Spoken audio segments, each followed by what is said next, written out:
next I'm going to show you how it looks over here on a Space Marine, which is a pretty nice setup. Marines are always easy to do and easy to go with. When I'm doing Space Marines, I typically go with the combination of Dark Angels green, followed by a little snot green, followed by a very, very, very light dusting of Goblin green. So I've already pre-shaken these paints so it'll go quickly. Normally I don't operate right out of the pot, but for speed's sake I'm going to be operating out of the pot because it's nice and quick. So what we do is we do what we did before, load up the brush. I love Dark Angels green, it's such a rich, beautiful color. And then we're going to go in and literally just, as you notice, I'm not scrubbing. I'm wicking it across the surface here, back and forth, back and forth. And I'm also hitting it from multiple angles. Whoop, it fell off my sticky piece here, with my poster tack, so I'm going to reattach it real quick. And remember that there's all sorts of angles you're trying to catch here. So the more angles you catch, the easier it's going to be. And we're just going to go in and just, all you're doing is you're dry brushing. And you're not scrubbing, you're not working it in and doing that. You're not doing that. You're wicking it across the surface, and it's actually going to catch all these beautiful highlights and everything going on here.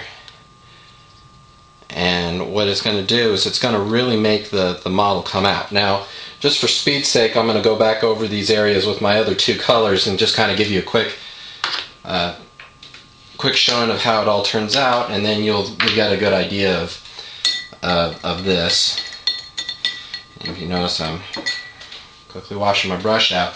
Now, the other thing when dry brushing, if you're quickly moving from color to color, wash your brush out, and then also make sure that you dry the bristles out real good on your paper towel, because any moisture is really going to get in there and kind of screw up what you're trying to do. So as we said, this is dry brushing. The brush needs to be dry. That's the operative term here. And unfortunately, my snot green is a little too thin, but that's alright. It'll work just fine. Alright, now we come back over.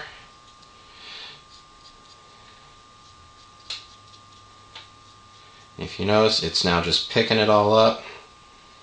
Now, the other technique that some people will do is they'll paint on their hand the color, and what it'll do, it will get that color.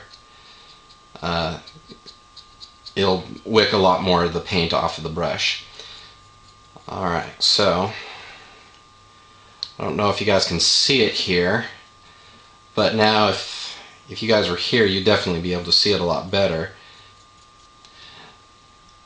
Pretty much got his face and the pauldron and the backpack highlighted, and it took me like 0 time. And this, like, seriously, if you gave me a Marine, a pack of 10 Marines, and I could probably knock out 10 Marines in 2 hours using this technique. But I've also painted up a company of Marines, so that it's a very, very quick way of knocking out Marines. And a lot of you veterans already know this stuff, but it's always good to review some of these basics.